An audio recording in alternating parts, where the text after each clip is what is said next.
EDX Core Pure, complex numbers 3, modulus argument and loci, the modulus definition for loci.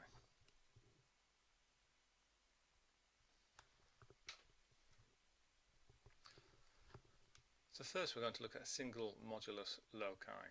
So here we have the modulus of z minus z1 equals constant r. z1 is a fixed point shown as x1, y1 on the diagram, and z is the variable point shown by xy on the diagram. So if we want the modulus of z minus z1 to equal r, what would the loci look like? Well, if we sub in z and z1 into this given equation, so I've got x plus iy minus x1 plus iy1,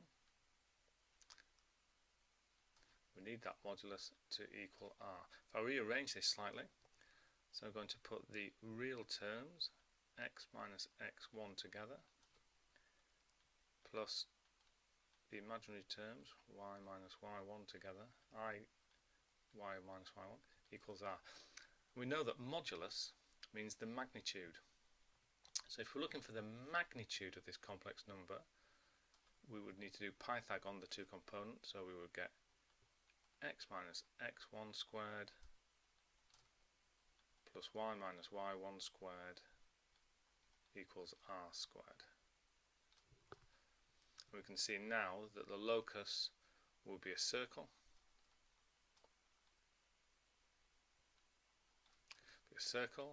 We can see the centre of this circle will be x1, y1, and we can see that the radius of this circle will be r. So the modulus of z minus z1 equals r would be represented by a circular arc.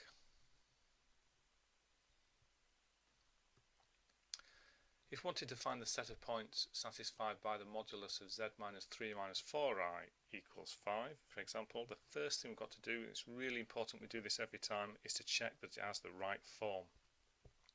So we need to make sure it's the modulus of z minus, and we've got to make sure that the z1 part of the formula is clearly bracketed. So here z1, the fixed point, is 3 plus 4i. So we need the distance of z from the fixed point 3, 4 on the diagram to be 5 units. So this would be a circle,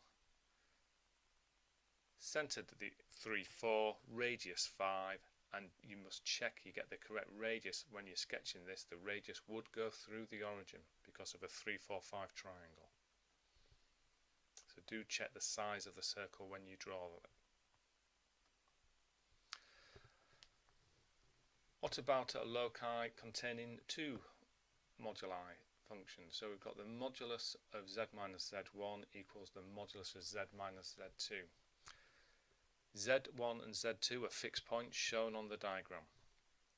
So we've got to find the position of z so that its distance from z1 is the same as its distance from z2. So there's an example of z, one example of z, where its distance from z1 is the same as its distance from z2, and we need to find all the points where that would be true, and that would happen everywhere along the perpendicular bisector of joining z1 to z2. So the loci here would be a straight line along the perpendicular bisector. What about the loci given by the modulus of z minus 3 equals the modulus of z plus 3 minus 4i? And again, the key thing we've got to do is to rewrite it in the correct form first. So that second modulus is the key here. It's z minus bracket minus 3 plus 4i. So our fixed points are the point 3 plus 0i, shown as 3 on the real axis, and minus 3 plus 4i, shown by minus 3, 4 on the Argand diagram. So the loci this time will be a perpendicular bisector of those two fixed points. The question we need to consider now is what is the equation of that perpendicular bisector? So if we consider the problem again and we let the locus point be called z, so that's x plus iy. So what we've got here is the modulus of x plus iy minus 3 is the modulus of x plus iy plus 3 minus 4i. And it's best to calculate what the equation of the locus rather than just to hopefully get it from the diagram. It's best to do the math to double check we're getting the right equation. Now if I put the real bits together, so I'm going to put the x minus 3 together, separate from the iy.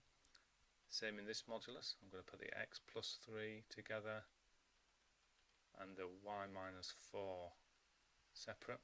We know that modulus will find the magnitude of this complex number. So the magnitude of this one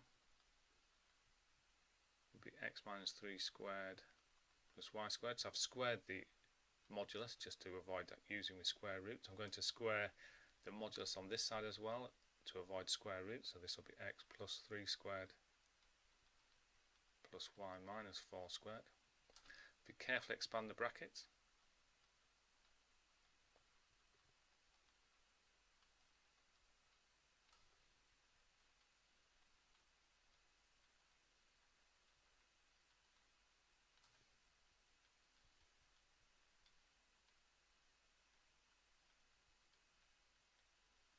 You can see the y squared will cancel out, x squared will cancel out, and if we just rearrange this slightly, we're going to get 8y equals 12x on the right hand side plus 16, and therefore y is 3 over 2x plus 2. So the locus should be a straight line, gradient 3 over 2, crossing the y-axis at 2. And we can see from the diagram that that clarifies the situation.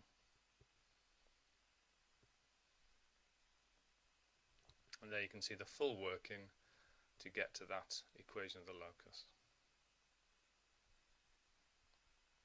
In the next session, we're going to look at argument definitions for locus.